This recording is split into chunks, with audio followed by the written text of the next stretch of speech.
Good morning. So I said I'll tell you about my Sunday run today. Ordinarily, I would have taken a clip on Sunday and shared with you my experience, but I struggled to get this out. But my sister encouraged me yesterday and said, "Hey, do you see Sipo also had a review about that Baldwin race? I guess you're not alone. So if the professionals have had some difficulties, who are you not to have difficulties?" So I'm going to use an analogy that I'm familiar with, explaining what happened on Sunday. So firstly, I didn't know that I was a runner until some of my friends kept saying, "Oh, you're a runner," and they would call and say, "What are you running? When are you running? How long? How are you preparing?" I'm like, "Guys, I'm not a runner. I'm just doing this." And then one of them said last week, "Actually, I would not be calling you if I did not deem you a runner." I was like, "Oh gosh," and then kind of had some bit of strategy. So that's one. And secondly, whenever I go for my races, literally, I never have any time. First race, I just wanted to finish. You'd remember I actually wanted to quit. I was happy I finished, almost died. Second race, very tough in January, but I finished. And that's when the problem started, because now I started doing my 21 at under 3. And then I did the capital, and then it was also a little bit under 3. And then when people ask you how the race was, you explain your pains. They want to know the time. And you're like, "No, it's not about the time. I just want to finish." I promise you that whole thing does do something to you. So when someone asks, "So what is your target time?" I always say, "I don't have time. I don't have a target time. I just want to finish." I do believe that subconsciously I had a time for this one. And I had great disappointment on Sunday. Firstly, I was told that this is a down race because your area where you train is very hilly. You are fit, you'll be fine, blah, blah. Actually, you'll come back with a PB. And then my mind started imagining a PB. And the PB had a number not communicated. So the analogy I want to give here is this. So if when we go to varsity, we go there from different backgrounds, the schools, primary, high school, especially high school, where you come from. We come there and we are all in one lecture hall and doing one degree, and you go and write the same test. You are given a scope. You go study, you prepare, and you go. When you come out, people come out with distinctions. They come up with very good marks, and then you're sitting there thinking, but that's not the scope. That's not what they told us it will come out of the exam. And you can't share this because people are excited. They made their times, and you're thinking, "No, man, the failile ava." And on top of that, not that as well when you wanted a 50, a 70, or a distinction. You just said, "I just want to pass." And guess what? You did pass. But now you are struggling with, that's not what I wanted. That's not the pass I was after. But the problem is, you did not communicate this pass to yourself to say, "So, Nolwazi, you're going to write this exam. Here's the scope. Here's your learning material. And this is what's going to happen." You just go in. And okay, actually, also what happens is, those few days leading up to the exam date where everyone says, did you read chapter 5? Oh, did you see that diagram? And then you start saying diagram, chapter 5, and then you quickly page through and try to cram a little bit of this and that, and try to have a plan 2 days before the exam or a day before the exam. So it's a mixed bag. So that's what happened to me. Nanzazi, when I was choosing my races in January, I knew I'll do the Hilton areas, I'll do the capital city, and I'll do the Ikopo one. And I was very intentional that I will not travel for a race outside of my I think even I didn't even want to exceed 50. I wanted to wake up and go for a race and come back. Then people started saying, oh, you should do the Baldwin. It's nice, it's a downhill, it's this, it's that. You will do well in it. Beautiful sceneries and all of that. And I was like, oh, okay. Then I had to make a decision. I had to drop the copper one. And then I went to Durban. And I ran Durban with the mindset that it's downhill. Downhill means that I'll run faster. My legs are stronger. I will have my time, which was in my head, which I shared with no one, and I'll not share it with you. And then I ran first 7 because my 2-day prep, the call I got 2 days before, said you must split your races. So I split my race, the first 7, then the second 7, then the third. The first 7, beautiful, I enjoyed it. Second 7, lovely. The third one was my greatest disappointment, because that's when now I realized that actually there are no downhills here. It goes a little bit and then goes very flat and then goes up and flat. Like I could see Moses Mabhida from far, maybe at 10, I could see Moses Mabhida. That's how flat it was, or it is. So when I realized that, oh, this downhill is not coming, I think I was hurt. I felt my running community lied to me.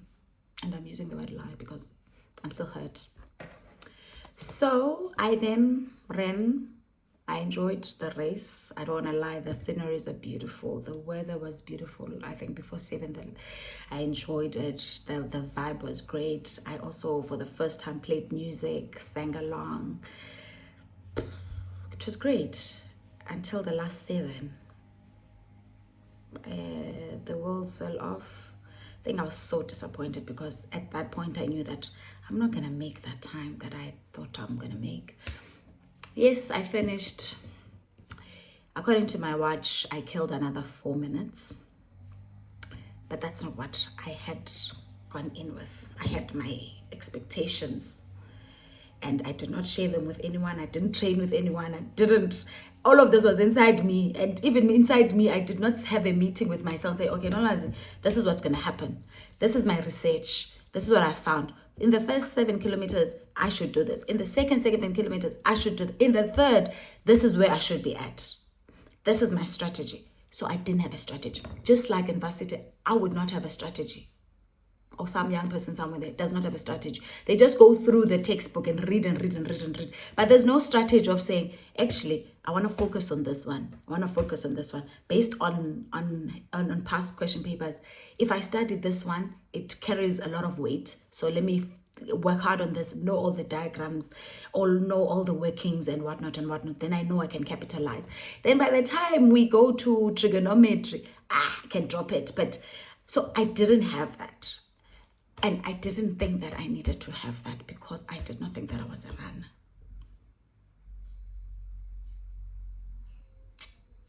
So even when they called me after the race, the people that called me, one said, oh, the way you were so down and out, we actually thought that you probably ran more than 3 hours. And then my sister said, hey, never go run alone, because we didn't even get content with this whole thing of yours. Why are you so down? Like, I was crucifying myself. But I think, as much as I'm not an elite runner or whatnot, being on the road for 3 hours or 2 hours running, something must happen mentally. There must be some preparation mentally, not just the legs, not just the body, but there needs to be something bigger than that.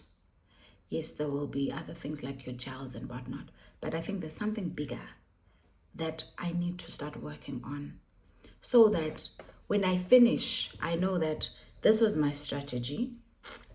This is what happened. Because I couldn't even point to what happened. Yes, it got hot, but it was like the last 30 minutes where it was extremely hot. It's fine. But so I'm just here to say, I will be back. Baldwin, Dolphin Coast, I will be back next year to redeem myself.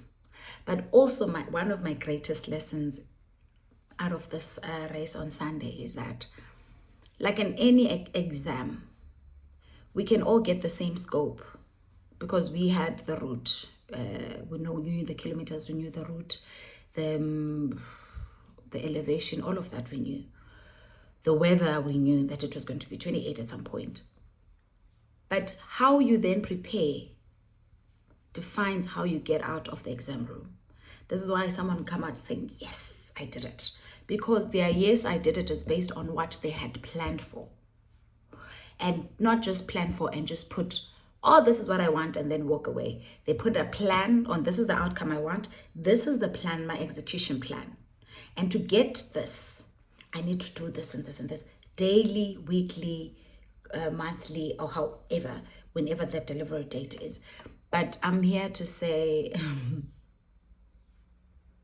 I'm learning so much from this running situation that you cannot go in as if you're an amateur all the time. Each experience, each exam must make you a better person. Each race must make you a better person. Take learnings out of it. Learnings that will not only be used in the race or for the next race or in your running life, but what is it that I am taking out of this Bellwin experience from Sunday into my life, into my health, into my running, into my parenting, so it was a sore moment of saying, we can say we want something, but don't put in the same amount of effort in researching, in studying, in just seeing it come to life. Just because you did it last month does not automatically mean that you will do it this month. The weather will be different, the terrain will be different, the surroundings will be different. Your body is in a different space. And that cuts across your entire life. You are never the same person. Each and every day you change. And it is up to you to make a conscious decision to say, what is it that I am wanting? And how do I see myself getting what I want? So I didn't share my experience on Sunday because besides the disappointment, it was a painful moment or painful experience and a reflection. And I felt that I failed myself. I relied on the noise outside and did little inside job and inside work. But I'm here now, and I'm here to say it was the best race I've done. The water points, the vibe, the people, the finish, even the start the fact that it's just a straight line for me is just exciting. And it's a beautiful race, but it's beautiful with challenges that require you to do the work. And when you've done the work, you will meet your target, whatever that target is. And your target can actually be 3 hours. But if you work hard for that 3 hours, it can be 2:30, it can be 2:18, it can be 2:15, it could be many, the whatever, but you need to put in the work. And this is not for runners. This is for everyone who has a target or a goal. If you put the goal and then go to sleep, or put the goal and think that the strategy you used last time will work here, it does not work like that. So I hope that when we put our goals down, we understand the work that's required for that output, and put in the time, put in the effort, our minds, and ensure that we surround ourselves with people that will encourage us and give you the right information in time, not just before the exam or before the race. So thank you for listening to my whining and my reflection. Also, I want you to please get people to subscribe on my Instagram channel so that I can be able to go live. I can only go live when I have 1,000 viewers or 5,000 followers. I sometimes want to do live recordings, and I always have things to say. By the time I get home, I'm tired or something else comes up. Thank you. Have a blessed Tuesday.